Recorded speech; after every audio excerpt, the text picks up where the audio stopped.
Hi, hello, and welcome. In this video, I'm going to introduce the idea of decision trees, one of the most used algorithms for supervised learning.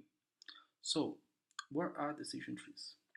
Decision trees is one of the most common, one of the most used algorithms of supervised learning. Uh, it is used because it is an algorithm that is easy to explain.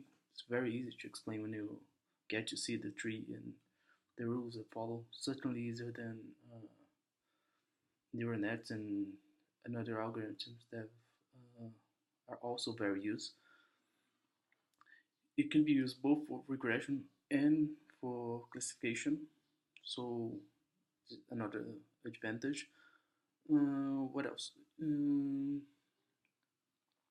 So how do we define the decision trees?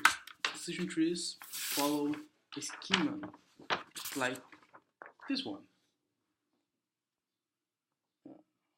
Here, look. Well, what the schema represents a set of rules that you follow to uh, better classify the samples of a data set. In this example, we have we're trying to predict whether a user likes games or not. So imagine that every dot, every black dot, is a user that actually likes video games, and the crosses, see the blue crosses, are users that do not like video games. So what this algorithm does is it goes through the datasets and based on a set of rules established, for example, like this, the whether the age of the user is above or below 20 years. So what it does is first it looks at the age whether is greater. So following this path, we have users that are older than 20 years. So as we can see, we have 1, 2, 3, 4, 5, 6, 7, 8, 9, 10, 11. If I'm not mistaken.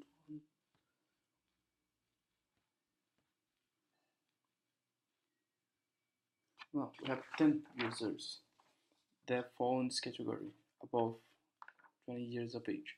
And you can see the most of them do like video games. So you have 9 to 1 user that does not like video games. So we following this line we have this classification.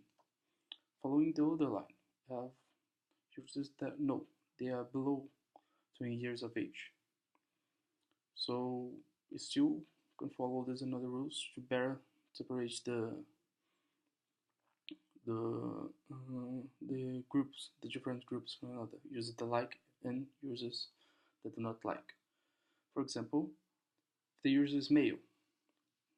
Here, we have 5 users that are male and do like video games, and only 1 user that is male,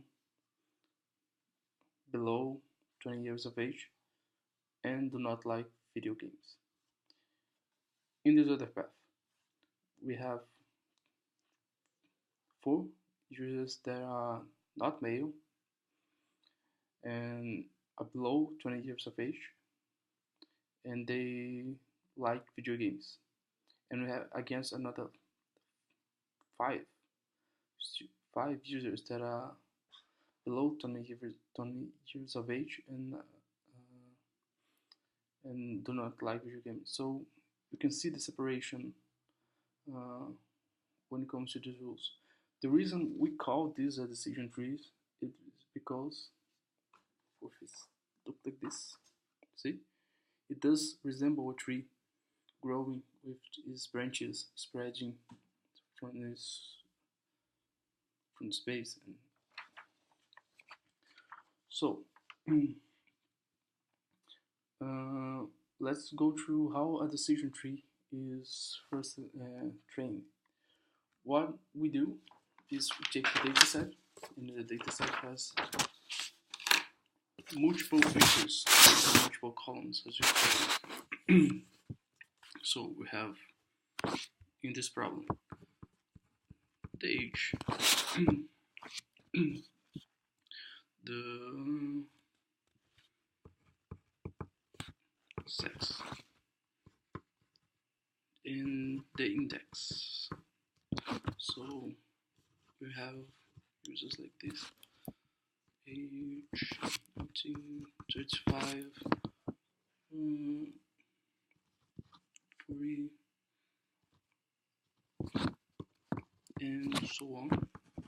Male, female, male. Imagine you have a data set like this.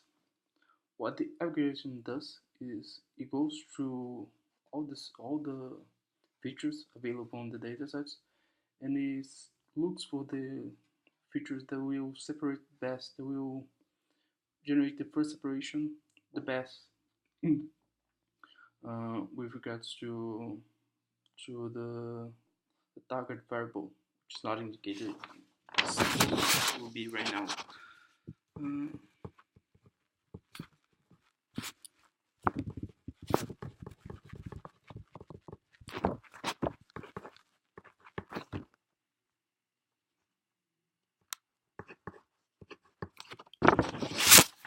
So with respect to these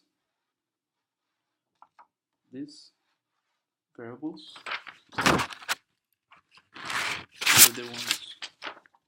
these are the ones we use to predict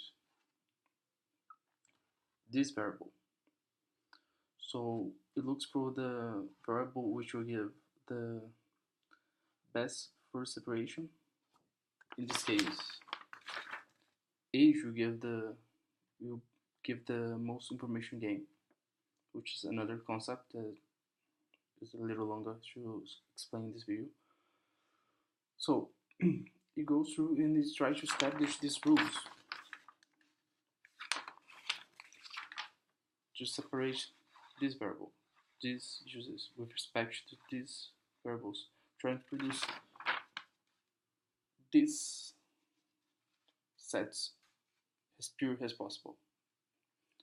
So in this example, we only have two variables, two characteristics of every single observation. We have 1, 2, 3, 4, and so on observations. And we have age and sex, and we're trying to predict whether the person likes or does not like video games.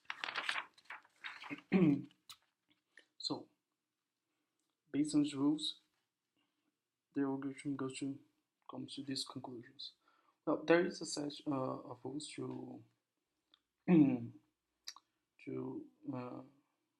they're using bigger data sets, but not this one. This one is a very, very small data set just to explain the concept that establish how many samples you can have in every single leaf.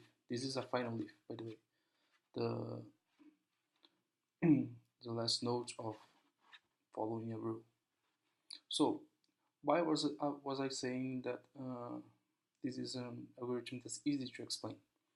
Because following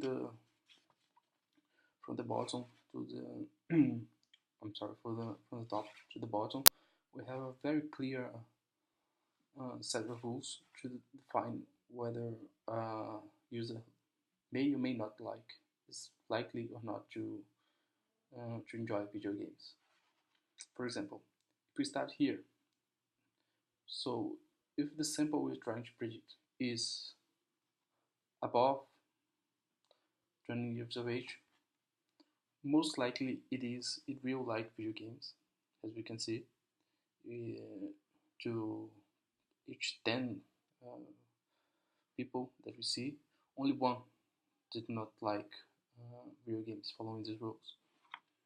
So let's imagine that the person is below 20 years of age.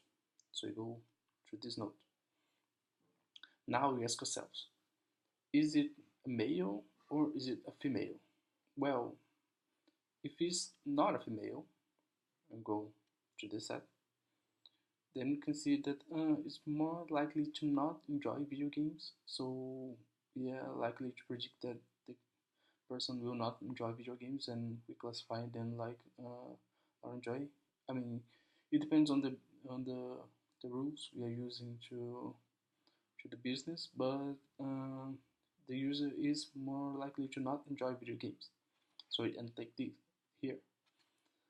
But if the user, once again, come from the top, the user is not over 20 years of age, and it is male, so we go through this.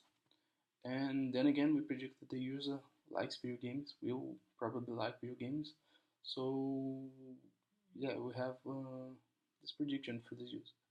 Oh, this was a very simple explanation about the about decision trees, which is a very good algorithm.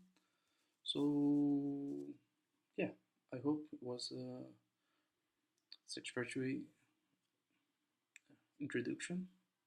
And then again, thank you.